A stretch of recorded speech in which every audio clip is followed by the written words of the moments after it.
Bugun dugonalar haqida gaplashamiz. Dugonangiz sizga hasad qilayotganini 7 ta belgisi. Birinchisi, u har doim siz bilan bahslashadi. Shunchaki sizni eshitish va o'zini fikrini aytish o'rniga har doim sizni fikringiz noto'g'ri ekanligini isbotlashga urinadi.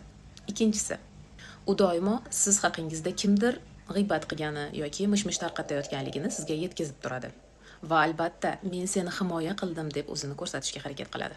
Aslida himoya qilmagan bo'ladi. Uchinchisi, agar siz yangi kiyim yoki shunga o'xshash narsa olgan bo'lsangiz, u avvalo "Ha, yaxshi ekan" deydi, chiroyli ekan deydi, lekin deb davom ettiradigan joyi bo'ladi. Masalan, bu rang senga boshqa rang bo'lganda yaxshiroq bo'lardi yoki sintetika bo'lmaganda undan ham zo'r bo'lardi. Siz faxrlanmoqchi bo'lgan har qanday narsa u tomonidan qandaydir tarzda kamsitiladi.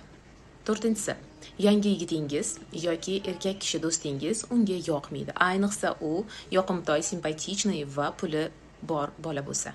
U darhol kamchiliklarini topishni boshlaydi. Ehtiyot bo'l deb sizni ogohlantiradi. Lekin keyinroq kutilmagan tarzda o'zi o'sha yigit bilan do'stlashib olishi mumkin va hatto keyinchalik o'sha dugonangiz yigitingiz bilan xiyonat qilganini ham sezib qolishingiz mumkin. Beshinchisi, negaligini bilmadim, lekin siz xursand bo'lsangiz, u xafa bo'ladi. Ayniqsa biror to'y yoki uchrashuvda sizga kimdir qarasa, gap otsa, u darhol hayotidan noliy boshlaydi va birpasda uyga ketgisi kelib qoladi. Oltinchisi, agar siz biror muammo bilan uni yoniga borsangiz va dardingizni aytsangiz, sizni soatlab tinglaydi. Hatto sezilib turadi, bu vaziyat unga lazzat va energiya berayotganligi. Yettinchisi, u sizning rasm va videolaringizga like bosmaydi.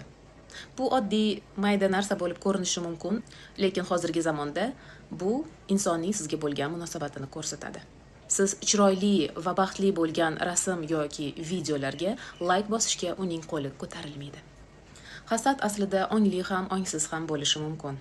Odam nima uchun bunday harakat qilayotganligini o'zi tushunmasdan, anglamagan holda hasad qilishi mumkin.